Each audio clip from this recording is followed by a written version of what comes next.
ụtụtụ ọma n'oge awa nke eziokwu obi juru m tam na aṅụrị n'ụbọchị taa inekwu anya ị ga-afụ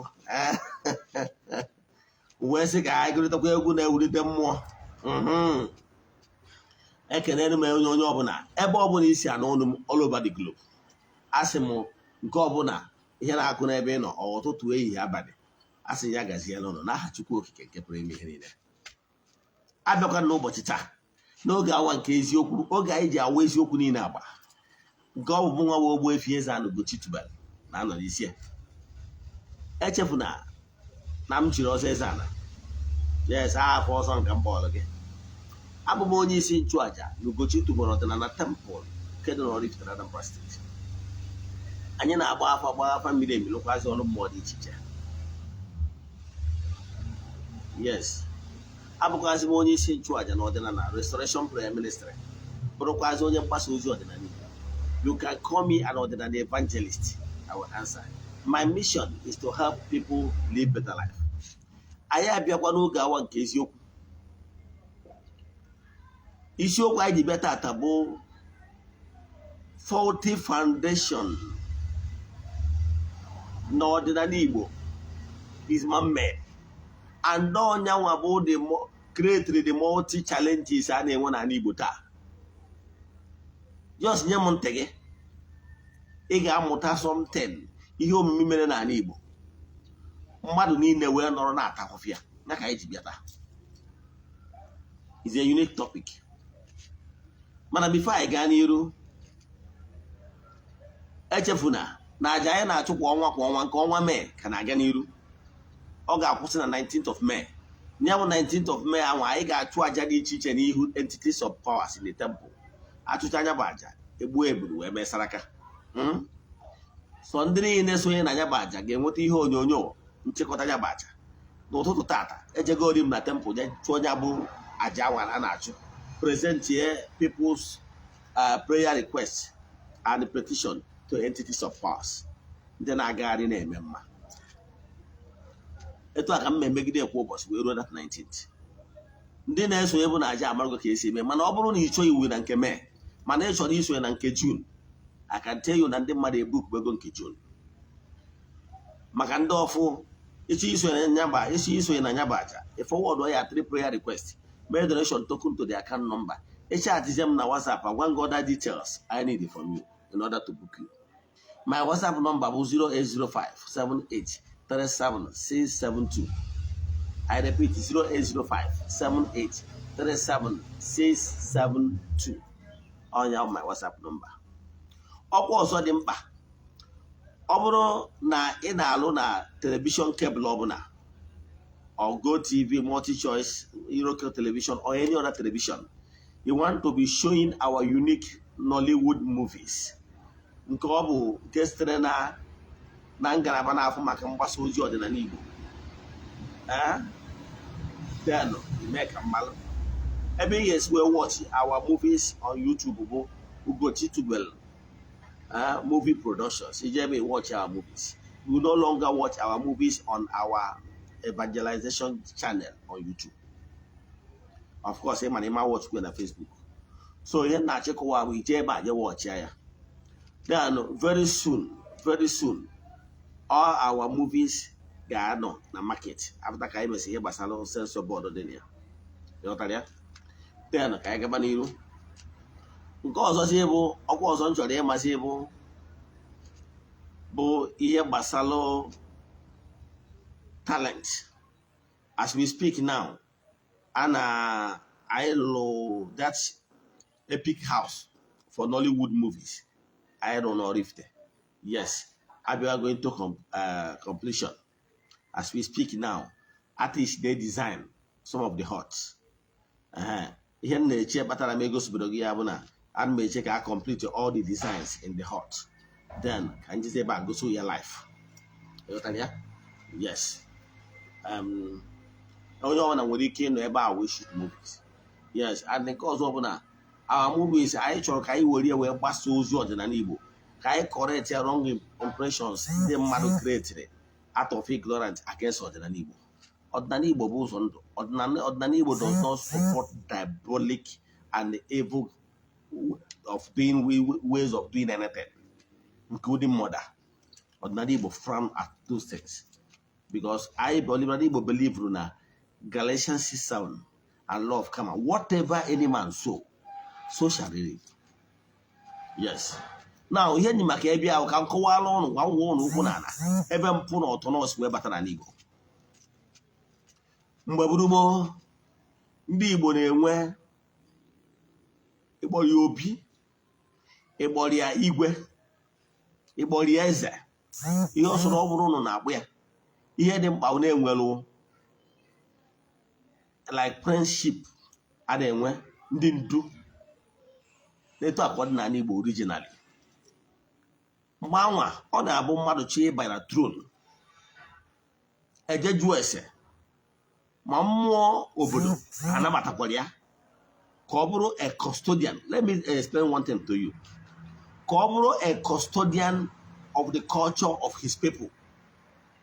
That was when ndị anyarị abịa bụrụ be anyị. Ọ na-abụ na-ekwu na ndị anyarị bịara be anyị abụrụ a blessing at all. They bastardized everything. Therefore, tinye anyị n'ime nsogbu. Ihe nchọ ka nkọwa obere history ahụ ka gị nwabụ onye nwatakịrị ka na-etolite nwere ike nne gị ma ọ bụ nna gị anọgbado gị ana wee kọwalụ gị ihe bụ ọdịnala Igbo. Mgbe ahụ ọ na-abịa eje ducha ese onye ọ dịrị ịbụ ịnọ na throne enwere ike mmụọ nwere ike reject onye anwa na ọ bụrụ onye agaghị esit na the throne of his forefathers. Enwere many reasons mmụọ nwere ike iji wee reject mmadụ eneghị anya na ya bụ onye na aka ya jupụtara n'ọbara maka ivu na ọ ya akwa aka ọbara. O nwere some thrones and some towns ga-forbid ya na ọma smell the throne again. The throne nwere ike move to another place. Mana n'ala Igbo anyị na-emebe etu a. Ana Igbo dị nsọ. Ọdịnala Igbo dị so sacred. Ọdịnala Igbo dị so sacred. Mgbe mpụ ji bata n'ala Igbo mgbe so-called civilization ji bata. Ha wee were mpụ na ọtọnọ wee were monarch system of kingship and queenship wee bata n'ala Igbo wee were ya wee bastardize our culture. Na-emulate what is obtainable na England ma ọ na usoro ndị ọzọ si echichi ha wee were ya wee bastardize ya n'Igbo. Therefore na-agwazi ndị mmadụ na a traditional ruler has nothing to do with the government recognition. Maka na government nke onwe etu Igbo si wee debie mgbe gburugburu mgbe ezi dị n'ụkwụ ụkwa ka nna agwa gị. Mana gịnị mesịrị? Alụ na mpụ bidoro bataba n'ihe gbasara onye ndu obodo ọbụla. Ịkpọrọ eze, ịkpọrọ obi, ịkpọrọ igwe, ihe ọsọ ụnụ kpọọ ya. Ndị na-akpọ ihe na nke ha na-akpọ. Onwe ndị na-akpọ ọba. Before the colonial master came, Oba of Benin has been there. The throne of Oba of Benin has been there. So many thrones are there. Like in the kingdom has been there. And the other kingdoms, like Arochukwu kingdoms and so many of them. I don't want to start mentioning names now. So here with those kingdoms, they are there. And that kingdom method of that kingship of Ordinana is what nature approves. Nature, because the way of instituting the kingship or ownership of a thing follows natural laws. But this one of Ndanyari made introduce. Now wetara mpụ, wetara ọtọnọ, weta igbu ọchụ, weta so many ihe dị iche iche n'ala Igbo. Quote me anywhere. Mgbe bidoro na-ekwu okwu na gọọmenti ga-enye ha certificate, mgbe ahụ ka mpụ na ọtọnọ bidoro. mgbe a ka ndị mmadụ bido ogbugbu ibe fa ka ha wee bụrụ igwe maka ihi na na-emego dị na ọdịzie too creative ma ndị ofeta obe ya onye ọbụla na onwe chọsiri iche igwe. O nwere ọzọ onye na-ajụnụ sị kedu ihe the gods of the land kwuru. Ihe a bụ onye a kwesịrị onye a bụ a representative of the custom of the land. Onye a na-represent the custom and the gods of the land.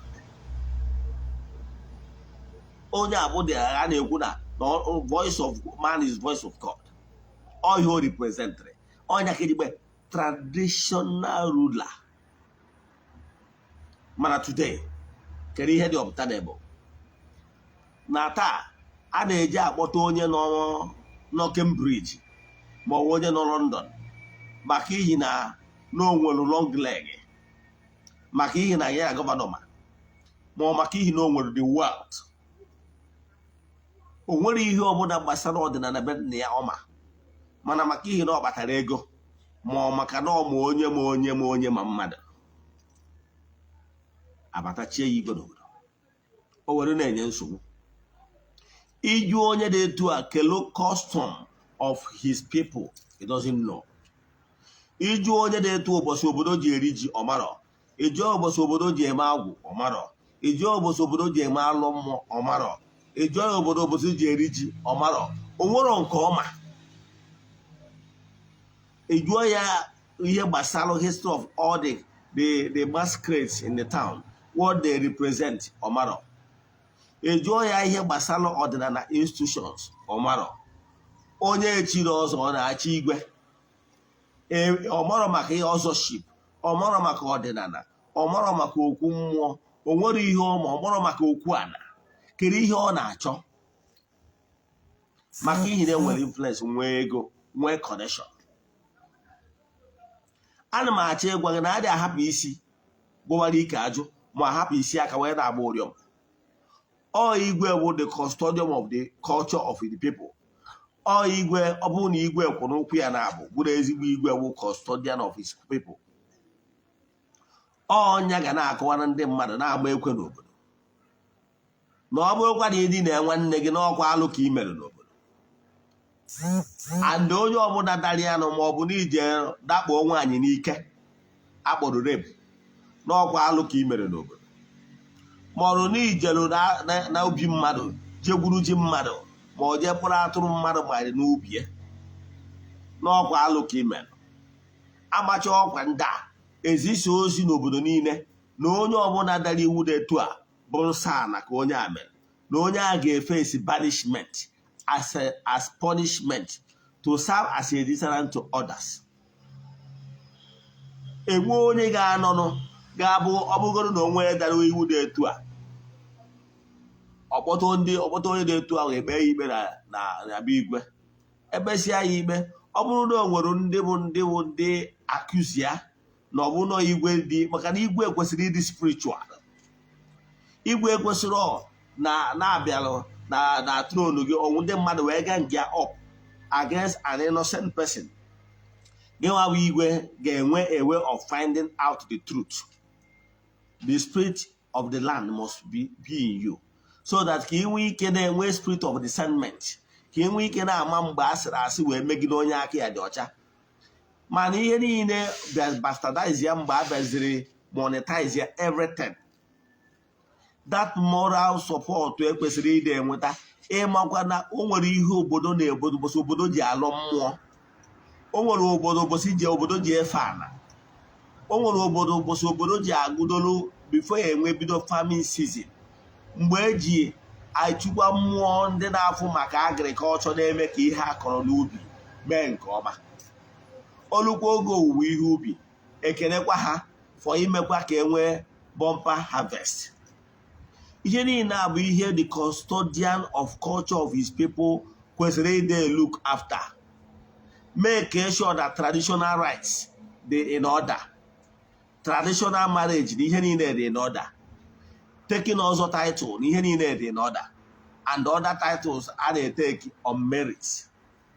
Mana because of na mmiri esigo n'isi wee gbalụọ kere ndị na-ebe allegation a ndị na-ebe allegation a bụ ndị anyarị butelu civilization of government ha bezie na-achọ dị ka ha na-alụ ọdụ over traditional rulers, traditional institution.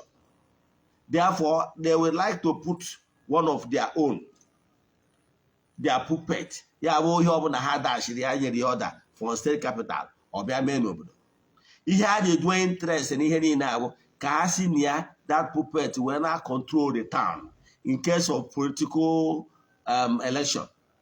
Ka ha wee nwee ike imake sure na igwe ọbụla deliver town ya in order ka e wee nye Prado na capital. Ma ọ bụ ka enye so-called staff of office. Staff of office elected governor na-enye gị has no spiritual meaning or whatever. Nke bụ ya ọ bụrụ na ibu igwe ma ọ bụ na ibu obi ma ọ bụ na ibu eze ihe ọsọ nọ na-akpọ. Mana the one staff of authority from the gods of your land, you are alone. The office supposed to be the office of supposed to be the spiritual head, and the ordinary head.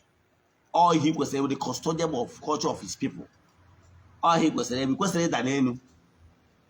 mana ka ngwazi ebe problem asị mgbe gọọmenti bidoro nwebe interest ịwọchi ya time ihe gbasara ọdịnala iji wee nwụọ final bụ enwere mgbe gburugburu mgbe ezikwu n'ụkwụ ụkwa mgbe enwere ezigbo system of monarch system mgbe ahụ enwere ezigbo system a ezeship obodo na-anọkịta gbakọọ fụ nwatakịrị dị brilliant send ya obodo oyibo obodo akwụọrị ụgwọ akwụkwọ jego akwụkwọ na UK. According to my research, only some of these high profile people ịgba jere akwụkwọ na 50s jere akwụkwọ na 60s obodo sponsor wee jee akwụkwọ anwa. Quote me anywhere. O nwere ụfọdụ ndị mmadụ nwụrụ na 60s na 70s mana ha enwere ikwu maọbụ ibe obodo agbakọ anya ụmụnna agbakọ aka kwụọ onye anwa aka na-eme na ọgbọkịta abụ toya tent o Israel. Ọ bụrụ na ụlọ akwara onye nkụrụ ya dịrị na friji dị ya. Mana mgbe gburugburu obodo enwere communal love mana these systems agbodoro isi n'ala mgbe ndị ụka ndị anyarị bịaziri mee introduce wee hijack everything because ha nwere mindset for dominion ka dominate everything. Ha wee sị na-aga na-enye igwe certificate government recognition ka o wee na-eketa ego ibie na-eketa n'ọka. Therefore ọ bụgoro na obodo select ya somebody ana obodo the gods of the land mere approve ndị nwekwara ike nwere long leg nwekwara ike blọk na onye na-eto ama enweta staff of office as that one adịrị enough wee na-enye nsogbu n'obodo. Ọ bụzie na onye a na-eti iwu onye nwere political weight agba political heavyweight onye gọvanọ nwere ike ị na-anya na onye a ga-enyere ya aka iwin election. Onye a ga-asị na onye nwagbo onye nwere the political juggernaut na o nwere the wealth o nwere the wealth. Therefore gọvanọ na onwe ya akwado ka onye chi igwe n'obodo ya ka o wee use ya as a machinery ịkọntụ nweta votu ndị ba. Ihe na-achịkwarụ na ụmụ ihe niile abụ ihe bịaziri ekwe less attention to ọdịnala and ọdịnala institutions. Example, all because of na-enwere ike enweghị igwe na-eje ụka o nwere ihe ọma gbasara ọdịnala ọ dịghị na-ekwuzi anya n'ihe gbasara traditional institution like ọzọ title holders. Maka na ọ bụrụ na onye chiri ọzọ chiri igwe following normal ranks wee gbakọta of course na ọ ya abụ onye ọchịrị ọzọ ọ ma ihe gbasara ya ọ ga-enwe ike idetect when error bịara n'ihe gbasara ọzọship. Mana kịta a na-echukwuzi ọzọ bezọ na onye nwere ego achọrọzi ịma na onye anwụ nwere agwa iko everything have bastardized ndị ụka chiwokwu ọzọ. Mana o nwere the limit anyị nwere ike control like m nwere onwe m personally ọzọ a na-echi na klan anyị ọ bụrụ na ị bụrụ ezigbo onye ọdịnala ime echi ya bụ ọzọ reason bụ na kembụgoro m gwawa onye isi ọzọ enwere m ike ịkọrọ etu ya nke bụ abụ because na ọ bụrụ na akọwala gị ihe kpatara ọzọ eze anapụtala ihe ọ pụtara bụ niile efe ana so ị bụrụ onye ụka you will not be able to be worshiping land at the same time ya and ị ga na-ezu use mmadụ na ana na-etigbu mmadụ mmadụ na ọ bụrụ ihe onye ọzọ ndị ọzọ mere ka gị nwa bụ onye chiri ọzọ eze ana ga-eme and onye batara na ọzọ eze ana ị ga-atụ nzu karịa nzu line karịa ndị ọzọ ọ bụrụ ọsọ ya ka m chọrọ ịkọwa mana ana m achọ ịkọwala gị na ọ bụrụ na-enwelu nkịta azị enweziri ndị ofeta obeyi na-abịakwụzi echi ọzọ n'obodo dị iche iche maka ihi na the traditional institution dị weak maka na onye bụ igwe abụrụ custodian of the culture maka na ọ bụrụ na ọ bịa onwe faint idea ihe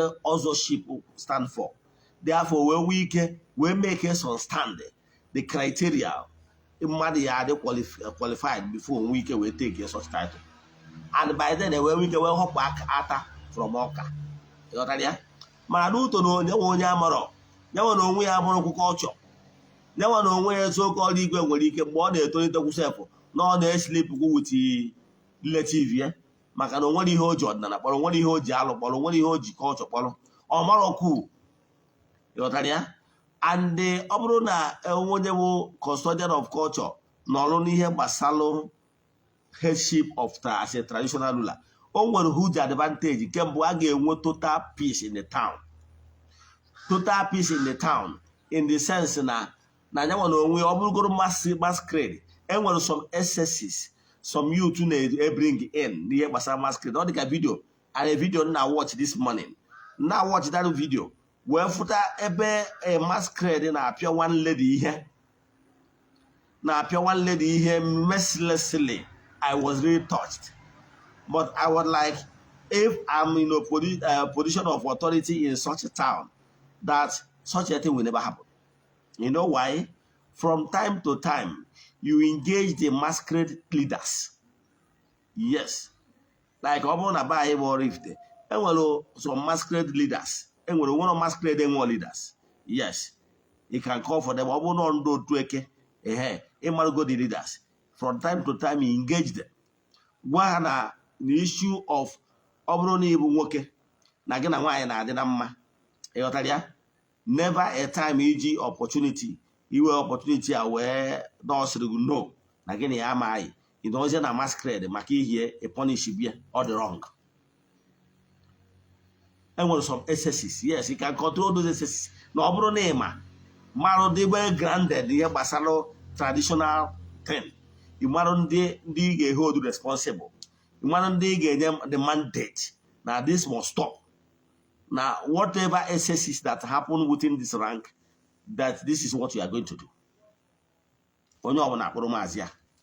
Ịghọtara ya? Then you maintain often the excesses. Naturally, gị nwa na onwe gị bụ nwaanyị maka na ịbara mmụọ. Yes, etu a mmalụ mmụọ mbala mmụọ, gị nwa na onwe gị ịbara mmụọ.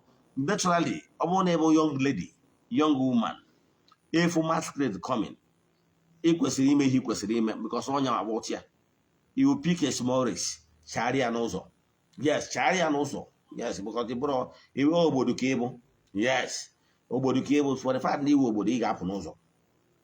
Ọ bụrụ ọsọ gị nwa nwaanyị, ịbụrụkwa nwoke mana iwe obodo, ịbara mmụọ, then ị ga-acha n'ụzọ. That is the sweetness. You understand? Iji mara gị atụ. I nwere ike ịpụta kịta a na-enwe ndị sineti a na-enwe meeting na National Assembly isi na iwe Nigeria ka ije nọrọ na tebụl they will work you out. Ihe Nigeria yes mana ịbụrụ a senator ịghọtara ya so iwe onye obodo ahụ yes mana ịbara mmụọ so ihe ndị mmụọ na-emecha n'ụzọ then mana e nwere some certain age ga-abụ ana agadi nwaanyị ịfụrụ n'ụzọ ihe agadi nwaanyị a ga-eme bụ abụrụ ọfụ masquerade ka ọ na-abịa or face head to head, face to face, no. Ihe nwaanyị a ga-eme bụ ọbịa ọcha n'ụzọ ọba aka mmọnwụ obipi utinye ihe n'ọfịa meanwhile ọkwụpụgo n'ụzọ at some certain age. Yes, ndị mama. Yes, mama ya eje by the side tinye ihe n'ọfịa mmọnwụ fụghị anaghị ịkwa igoro ugwu mmọnwụ ga-agabara onwe ya. Ịghọtara ya? etu a ka ọ dịkwa elderly men once ọfụrụ ịfụrụ mmọnwụ ịchaa by the side nepụ anya tinye anya n'ime ọhịa mmọnwụ ya gara onwe ndị eme respect na ha once they see mmọnwụ na ha ga-agbanwe obere ọsọ chaa n'ụzọ from the scene bụ ndị young nweda nwoke ma ọ nwaanyị unless na ịbara mmọnwụ n'iwu nwoke ịghọtara ya ihe a bụ ihe a ga-eji nwayọ kọwachara ndị mmadụ ha ghọta ọ ihe obi aṅụrị ka ọ bụ mana ebiakwara dị stubborn as after all na anyị na-agara onwe gị n'ụlọ no you understand ihe niile abụ all festive something a na-eme once in a while so mana ihe a ga-eji nwayọ kọwara ndị mmadụ mana when the person nọ on the throne aghọta so those things a na-enwe unnecessary fracas and the problem in the town enwere so many problems enwere ike inwe among the other groups ma ọ bụ some of these things ị na-afụ na-emenụ na-enwere ike even the headship onye bụ chief priest alụsị obodo iburu igwe dị grounded ị nwere right ịma na-emeke sure na enwere not the right person banyere na ọ bụrụ ebe ọ na-abụ achụ onye bụ the right person ọ pụọ n'ụzọ ajọ mmadụ aba dị ọ bazie ebe obido gwọwa ọgwụ ụmụ ihe niile agwọrụzi ọgwụ tinye na arụsị gbuo arụsị ọ nọ na-egbu so many things ụmụ ihe niile aka ị ga-enwe total peace n'obodo ihe dị maka anyị wee kwuba ihe akịta this early morning I was listening to a voice note dropped by one PG obodo m anyị akpa afa mana abịa ngesịa the voice note I was like na this PG they very ignorant onye obodo oyibo abadoro ikpo obodo obeziri afa godo m anya na ọ bụ total novice of how things work ihe niile ọ kọrọ gbasara ihe ọma gbasara monarch system n'obodo ya bụ trash from beginning to the end maka na ị ga-esi anyị ma na onwere a single knowledge of how things work traditional wise now n'ihe niile o kwuru I don't want to call his name or call his town name mana ihe niile o kwuru for A to Z bụ agwacha ndị story was no Arab nonsense ihe niile ahụ o kwuru bụ ihe niile ahụ o kwuru enwero nke balụnụ ihe niile ahụ o kwuru enwero nke balụnụ ihe bata na ọbara ọbụla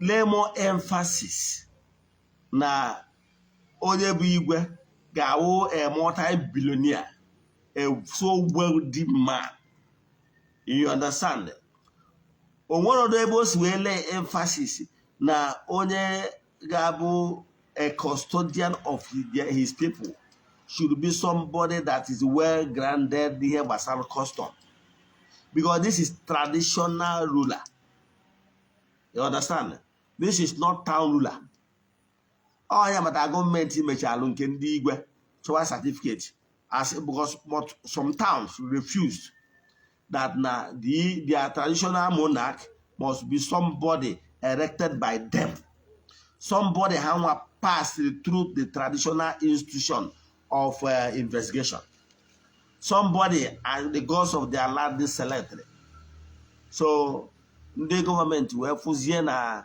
ọ bụrụ every town succumb to that their maneuvering of itinye a puppet in the town as if that one had enough because na ha na-eke prado na-eke staff of office were na-ejide ndị fọdụ n'ọrụ ndị nwere truth yes na mgbe ha bịaziri n'ọdụ ha create kwa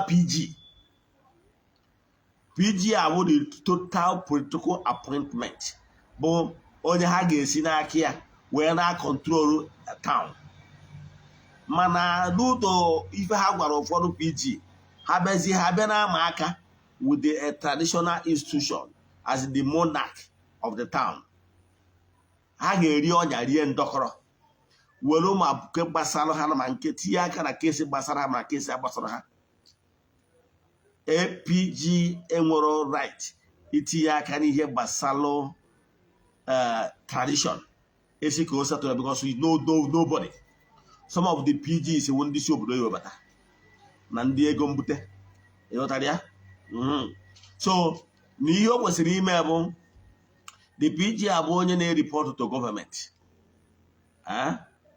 president general ya yes president general obodo ọbụla bụ ọ na-ereport to government na ụdị ọchịchị a na-achị na Nigeria bụ president general abụ onye a ga-enye ego gwa ya ka ba ahụ no deliver town ya to a political party ọ bịazi ụbọchị anwa ụbọchị ọmarụgo ka ọ ga-esi wee kpa ụdị ndị mmadụ ọ dị izi iji wee rig election ya niile awụ political appointment asị bụ that one na-ezuro ọtụtụ n'ime ndị gọvanọ n'onwe despite the fact that PG dị ha n'aka na PG bụ ndị ha nominate because ha ga-eji their puppets wee nominate ya PG na obodo niile asị bụ that one na-ezuro ụfọdụ n'ime asịwekwa ọnwụ n'ihe gbasara igwe na ha ga-adịkwa shọ na onye ha họpụtara n'igwe okwu onye mere ihere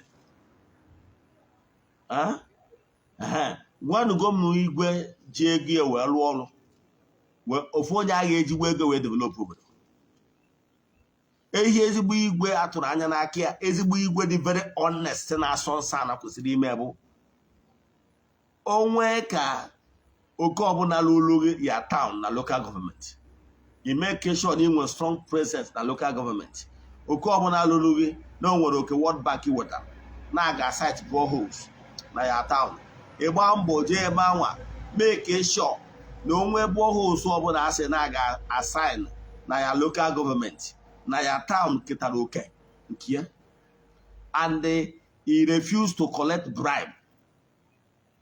Okay, na-enwere post office example ka nna anya na-enwere post office a na-achị allocate within some towns na local government. Now ịgba mbọ fụ na ya town ketara oke and refuse to collect bribe. Na-enwere school a na-achị ibute ma ọ na-achị ịlụ customary court ma whatever ije dị inwe strong presence dị sure na oke ọbụla bụ oke ya town na-ere arọ ego in exchange. That is honesty.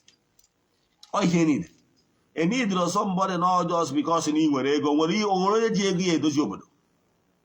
Okay, ọ bụgo na onwe ji ego ya eji obodo anyị afụgoro for little inwel ihe iji edozi little inwel ụfọdụ niile na-ekwu ugboro one ka ịpụtagoro si oke ka n'inwere opportunity etu a na gọọmenti ka ị bring ya school ka ọ serve as development to your people ọ na nwere ego ka ị lụọ factory mmadụ one ọbụ na owe mbụ ọbụla mbụ yes mmadụ one ọbụ na owe something is something mana imeri ya a ga-afụ no little effort imegolo fugolulu ka isi enyere ndị mmadụ aka ka afụzie na ọ bụrụ na ị nọ na such opportunity that you will do more. At least I ask you tinye ego mana oke ọbụla bụ oke anyị nwetara anyị oke anyị don't sell it out. Ọ bụrụ na enwere quota a na-enye each town don't go there and collect money and bịa kọrọ ya akọ iru ebe ahụ mee insist na ihe ọbụla bụ quota dịrị ya town na ị ga-ewe ịbịakwa ya na nsụ n'obodo dị sure na ọnụkọ ọbụla nwetara their own quota. That is oldest man on the throne. Ọ bụrụ ihe eji size of somebody's pocket wee na-ama ịghọtara ya ọ bụrụ ihe ya abụ ọ bụrụ na apụta sị gị okay do you have up to 50 million in your account, do you have up to 100 million in naira in your account ị does he have etu o si wee dị ọ ebe a ka the problem si so onye ego mbute ga-achọ ka ọ bụrụ na o mee anything ọ bụgo na ọ ga commit all manner of crime na street ka o nwee ike bute ego. Let's stop emphasize too much things na ihe gbasara ego. Ego is not everything. Yes, I understand ego is good, but na ọ bụrụ na ihe ụfọdụ ihe na ị ga-eme size no ga-abụrịrị may insist no ga-abụrịrị ihe measure it by strength of a man with the strength of the pocket, size of his pocket. Who does that? Who does that? You are measuring a man's integrity, whatever the capacity a man has, with the size of his pocket. This man I was talking overheld his town previous Igwe, and the man is have so much connection because he have so much wealth. So because now the man is so wealthy, now the pedestal is high now.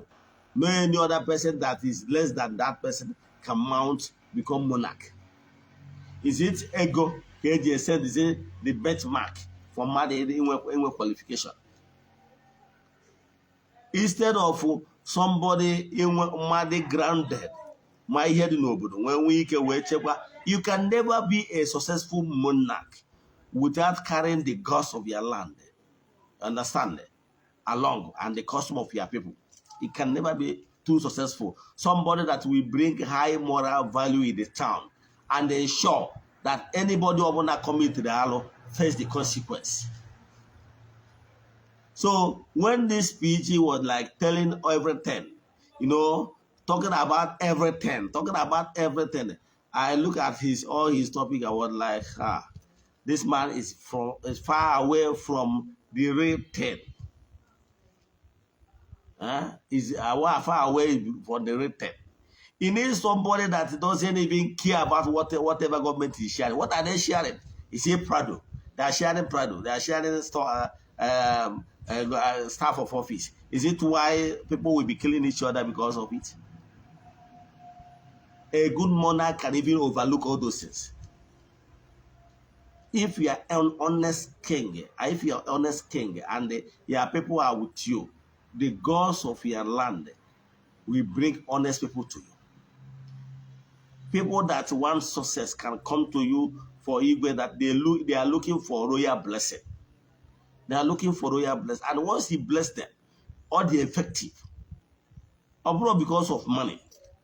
And when he hear the real monarch person, the Igwe, leaders of his people, will be looking at because of what you get from government. And no one where carry. Government PG abrugo hati igba. Ụfọdụ hati ije PG, ha eko PG afọ. Gwa PG na nyali igwe na ama aka. Gwa PG na nyali igwe na ama aka. Oweruzie PG who elected office where they came 3-4 years. Their tenure is gone. Then we compare the traditional ruler. Only the gods of the land. His gods will call the person back home before another Igbo will be elected. He will lose anyone on elective post. An Igbo can be on the throne, and the 20 PG will go. We come and go, we come and go, we come and go. And Igbo starts. He goes here by Ekutazi Afo na capital. Ebazie na ya town. Ina agba Igbo war. A man was in the always. The home of tradition should be on the domain of the Igwe. Then there always a political whatever you are getting. The councillor is political. The local government chairman, if he's coming there, is political. House of Rep, Senator, whatever is coming, is all political. That's why it's not enough. And all of them don't care about tradition. I can tell you that 99% of PGs are on your money. 99% of elective position holders are the same thing. Only that small traditional ruler that will be a custodian of tradition of his people has to work for that person. Therefore, deny the gods of the land, deny the traditional institution good representation. I can tell you, no bro na enwero asina no bro na ezi omume na ewu nimba. My righteousness is result a nation, but the sin is a reproach. Obro na enwero a good traditional ruler, be very honest and respect the culture of his people. The moral value of their people will go down. Man, strong traditional ruler, they remind them mother, na nebuko mother. That God can never be mocked. Galatians 6:7. That whatever any man sows, so shall he reap. Remind them mother from time to time. During all these traditional festivals and the villages, people will be mindful of how they live their life. But our culture today, people have bastardized it. Now, and they celebrate is only one nukwego. And they celebrate is Ezioku Bondo. And they celebrate is that man that is so honest, but he doesn't have money. Now, carry that honest man. Also, please count me out. I don't know about this. And honestly, doesn't know. Now, son, I may celebrate here. Come and celebrate here. The upcoming generation will be okay. Now, I hope that Sebuna, okay, sheep. I dare recognize here. Honest man. I dare acquire you. n'ihe a na-akwanyere ugwu onye ego mbute, the size of your pocket. Now, what do you expect all the upcoming children to do? They will go more after ego mbute because ha chọziri ka echie ha echichi, ha chọrọ ka echie ha ọzọ wara ọga, ha chọrọ ka echie ha ọkwọta ekenese. So maka ihe our traditional institution has been bastardized. Mgbe ụfọdụ na-abụ ndị asị nnọkwa na anyị na-eme onwe anyị, ndị Igbo nke anyị mere onwe anyị ka nke a na-eme anyị. Ọnya gbọdụ mgbe ụfọdụ ndị blame ndị anyara, ndị blame kwa ndị be anyị. Ịghọtara ya? Maka na every time when I was in India, I can tell you na these people, n'ọkwa the same people colonized ha colonize ya ma China. Mana these people were like, even if you are colonizing us, don't touch our culture, don't touch our tradition. And their tradition, everything remain intact. But I want one day in front of back, we swallow everything, including mortgage our culture and our values. Today, everybody is suffering. Today, what I care most no acquiring na you. Today, Mpune, what I care that one na ye men puno. I want to go in and look what I email hello. I did you mother knock at that walk even near. Makane one of the traditional institution that governs those things. One day, man, this is not good. Boroneke celebrate the outstanding here basal tradition. Are they celebrate here? Are they celebrate see old age and honest? Oh, me here now the problem. Our foundation were problem, and this foundation were problem, both the cause of all these challenges we are facing in ordinary Igbo, in various towns. And I can tell you, Maki in a various towns, the entire Igbo land will not be good. Unless we go back to our roots and start to correct all those impunities so that we will restore our values. And our ordinary Igbo na akwanyere okenye ugwu. Mana kita awonye ya wapata ego ọpụta ọkpọ ndị okenye kparịa ndị okenye si after ọ na-ego ka ọ yiri akụọrị ya aka. So I'm really very disappointed in that PG video today.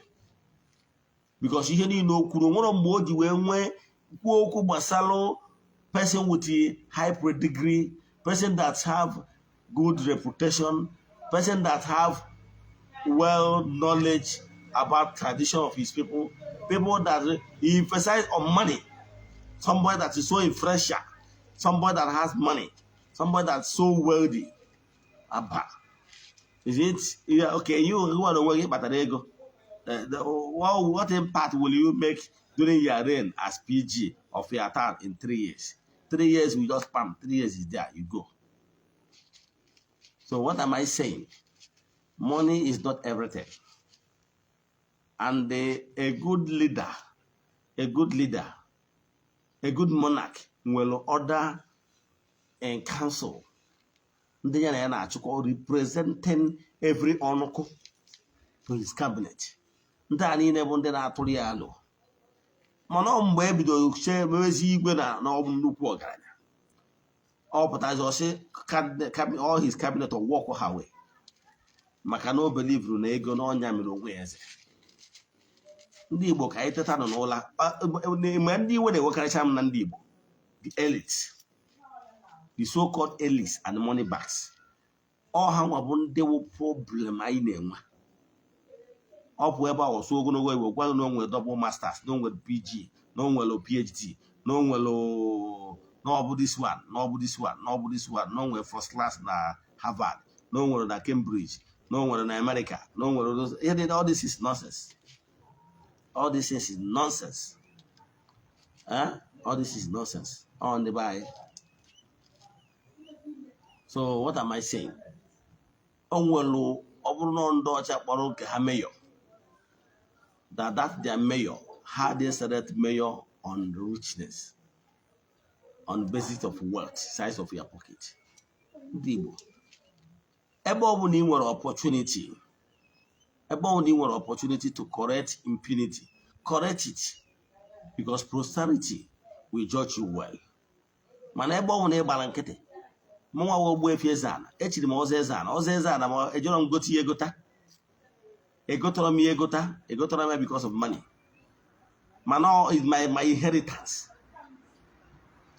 because na nnukwu nna anyị bụ Eze-Ana, the last Eze-Ana before me, he told me that in case na ọ bụrụ na achọrọ ya na ọ bụrụ na afọrọ mụ malụkwa na our clan n'ọsọ ọzọ Eze-Ana ka anyị na-echi.